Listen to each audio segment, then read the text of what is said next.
예상되지 않은 갑작스러운 그런 이상 행동이나 이런 것들을 예방할 수 있다, 이렇게 조언을 드립니다.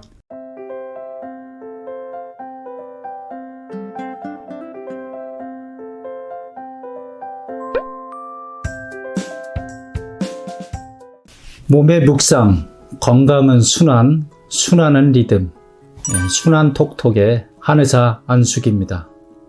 오늘은 몸의 묵상 태교 부분 2편으로 한번 여러분을 만나볼까 합니다. 태교는 엄마의 심장 리듬을 안정적으로 유지하는 것이다, 이렇게 제가 말씀을 드렸죠. 그렇습니다. 태교는 엄마의 심장 리듬이 불안정하거나 급변하거나 또는 침울하거나 이런 게 아니라 평화롭고 안정된 리듬을 유지하는 것, 이것이 그 심장 리듬이 혈관을 통해서 태아에게 전달이 됩니다. 피만 가는 게 아니라 엄마의 심장 리듬이 그대로 태아의 압력으로 받아들이기 때문에 초기 태아의 심장, 아기의 심장이 발달하는 과정에 고유의 리듬에 영향을 미친다는 것이 태교의 핵심입니다. 자, 그러면 이제 태교를 잘한 엄마에게서 태어났을 때는 아기는 성격이 되게 좋고, 또 외부의 어떤 스트레스나 자극 이런 걸, 외부의 갑작스러운 순간적 상황이 와도 아이가 빨리 안정으로 찾아가는, 그 개체 성인이 돼서도 또는 일생 동안에 그런 게 있는가 하면 스트레스를 못 견뎌하거나 어떤 특정 초기 태아의 심장이 발생했을 때 엄마가 받았던 그런 스트레스나 비슷한 감정이 오면 그 떨림이나 부담감, 공포 이런 것들이 그대로 아이의 심장 리듬에 전달되기 때문에 아이는 성장이 돼서 독립된 개체가 됐을 때도 그런 비슷한 상황을 만나게 되면 훨씬 예민해지거나 훨씬 견딜 수 없는 상황이 되죠. 심장 리듬이 이렇게 불안정하고 뛰기 시작하면 이건 내가 편안하게 해야지 해서 안정이 되는 게 아닙니다. 그럴 때 그걸 못 견디는 사람들은 어떻게 돼요? 의외의 행동을 하죠.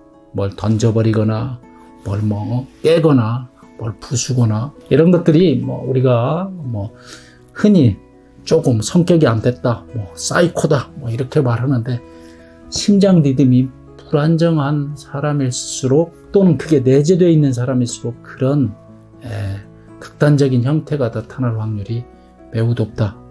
그래서 그런 것들을 알면 사실은 사람을 보는, 타인을 보는 안목에서도 그 사람의 성격이나 이런 걸 보는 것보다 저 상태에서 저 사람의 심장 리듬은 어떨까?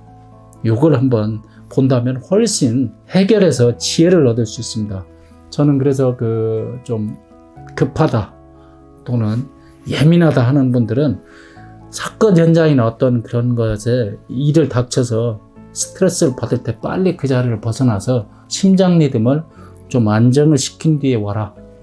그러면 예상되지 않은 갑작스러운 그런 이상 행동이나 이런 것들을 예방할 수 있다, 이렇게 조언을 드립니다.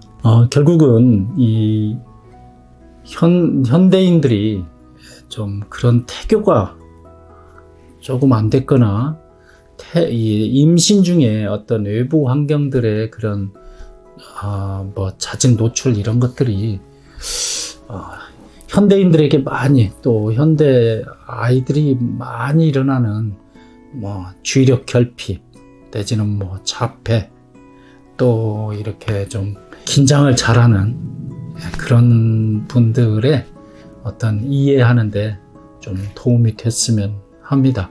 그래서 예전의 태교는 사실은 대가족 제도에서 할머니가 자기 딸한테, 그 딸이 이제 아기를 갖는 이 손녀한테, 그래서 거의 2대, 3대의 그런 축적된 지혜, 내가 이렇게 해봤더니 내 자식 뱃속에서 아들을 7을 낳는데 이 7명의 아들이 다 성격도 다르고 다 다른 거예요.